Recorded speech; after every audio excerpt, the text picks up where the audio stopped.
Alors bonjour à tous et à toutes. Alors déjà, je voulais vous dire que je suis très contente parce que j'ai ouvert un compte TikTok et apparemment il y a pas mal de visibilité, donc je suis très contente. Le seul petit souci que j'ai, mais je verrai ça peut-être demain avec ma fille, c'est que j'arrive pas à suivre les gens. On peut me suivre, moi j'arrive pas à suivre les gens. Bref, bon, la technologie j'aime bien ça, mais des fois elle me fait un peu défaut. Voilà. Donc je voulais un petit peu revenir sur la vidéo précédente que j'ai faite sur la pédiatrie. Faut savoir, je vous avais dit effectivement, hein, donc c'était début 1980 en fait que j'avais fait ce stage. Et c'est vrai que le personnel, je l'ai trouvé froid, mais c'était peut-être aussi parce que, avec tout ce que j'ai vécu, ça a été assez difficile, etc. Mais quand je me suis replongé là dans mon dossier, et je revois en fait, quand je lis, que j'ai eu une très bonne note, très bien, en fait, voilà, hein. Et donc je faisais des soins réfléchis et efficaces. Donc voilà, en fait, pour le personnel, malgré tout ce que j'ai, mon ressenti qui était plus ou moins, enfin, je vais pas dire négatif, parce que c'est vrai que personne m'a fait de mal ou quoi que ce soit, mais c'était par rapport à tout ce que j'ai vécu. Mais apparemment, j'ai eu quand même une bonne note. Le stage que j'ai passé ensuite, c'était un stage, c'était au mois de mars, hein, donc c'était le printemps. J'avais 17 ans et demi, il faisait beau, et je suis allé en stage dans une maison de retraite. On appelait ça des maisons de retraite, c'était pas des EHPAD. Cette maison de retraite, elle était tenue par des religieuses et depuis cette maison de retraite, elle a été rachetée par un grand groupe qui est devenu très célèbre grâce au journaliste Victor Castanet, donc je ne vais pas vous en dire plus.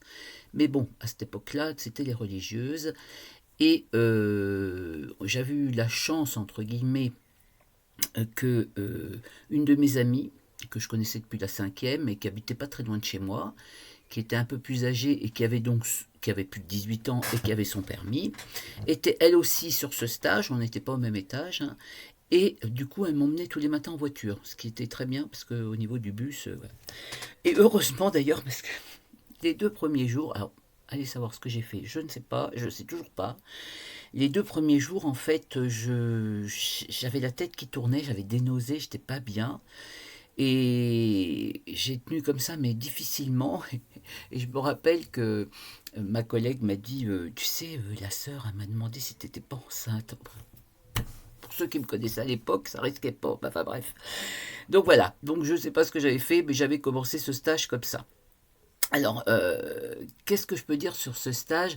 C'était ma première confrontation avec une maison de retraite, hein, avec des personnes qui étaient parfois très âgées. Mais alors, dans cette maison de retraite-là, le niveau socio-économique était très élevé, hein. C'était des personnes qui avaient de gros moyens, qui étaient aussi ultra catholiques. Ben, remarque, dans une maison tenue par des religieuses, faut aussi être, voilà, être en accord un petit peu avec la maison en fait. Et puis, mais par contre, il y avait aussi des gens qui attendaient de nous, peut-être aussi un petit peu aidés par les religieuses, des prestations qu'on ne pouvait pas forcément leur offrir. Alors, je m'explique, parce qu'en fait, moi, je me suis retrouvé donc sur un étage, hein, donc mon ami sur l'autre étage, et j'avais 2 personnes à m'occuper, ouais, c'est ça. Mais surtout, il y en a une qui m'est restée en tête, en fait, hein. C'est une qui, le premier jour, m'a dit très clairement, enfin, vraiment une femme qui avait peut-être plus de 80 ans, mais alors une maîtresse femme, hein, qui avait quand même des problèmes, hein, qui était très imposante physiquement, voilà, mais qui m'a dit comme ça, oui, la sœur, elle m'a dit que vous seriez pour moi comme une femme de chambre. Ah, bah oui, alors là, ça m'est resté ça, hein. Euh, donc peut-être même si j'étais jeune à cette époque-là, moi, quand on me piquait un petit peu, je réagissais quand même. J'ai dit ah mais non madame, je ne suis pas une femme de chambre, hein. Je suis une élève infirmière. C'est-à-dire je suis là pour vous aider, mais je ne suis pas là pour être votre bonne. Eh ben ça a été dur pour elle à le reconnaître, hein, mais bon. Enfin bref, on a fait tant bien que mal. Mais alors ce que je me rappelle surtout de cette dame, c'était son corset. Oh mon Dieu, son corset.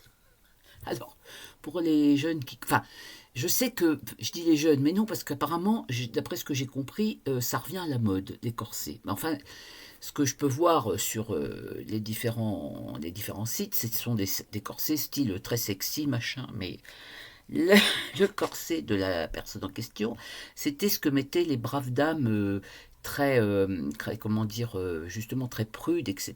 Donc, je vous mets un petit exemple là de ce que c'était, hein, ce que j'ai pu retrouver comme photo vintage, parce que, ben, évidemment, on n'en trouve pas partout, mais alors ce que je me revois encore, c'était, comme elle était costaud, il était très large, il y avait des lacets, et puis il y avait toutes ces agrafes, il y avait au moins 50 agrafes, mais style agrafes de soutien-gorge, et tu passais un temps, mais alors, puis il fallait pas se louper, il fallait pas serrer, il fallait pas que la peau soit coincée, ceci, cela, oh là là, mon Dieu. Enfin bref.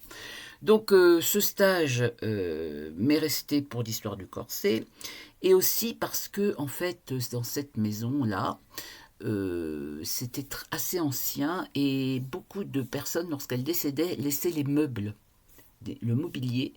Ils emmenaient leur mobilier dans leur chambre, hein, mais ils laissaient après les mobiliers aux sœurs. Et je peux vous assurer que j'ai vu, là, c'est là où j'ai vu les plus beaux meubles que j'avais jamais vu. Parce que moi, à l'époque, hein, mes parents, ils étaient pas riches, et donc enfin, c'était pas Ikea parce que ça n'existait pas, mais enfin, c'était des meubles Conforama, enfin, Conforama, oui, ça commençait à peine, enfin, des trucs vraiment, voilà.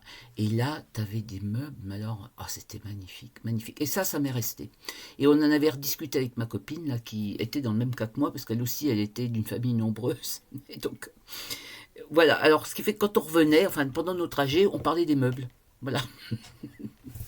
Donc voilà, mon premier stage face aux personnes âgées chez les religieuses, c'était à bientôt, au revoir.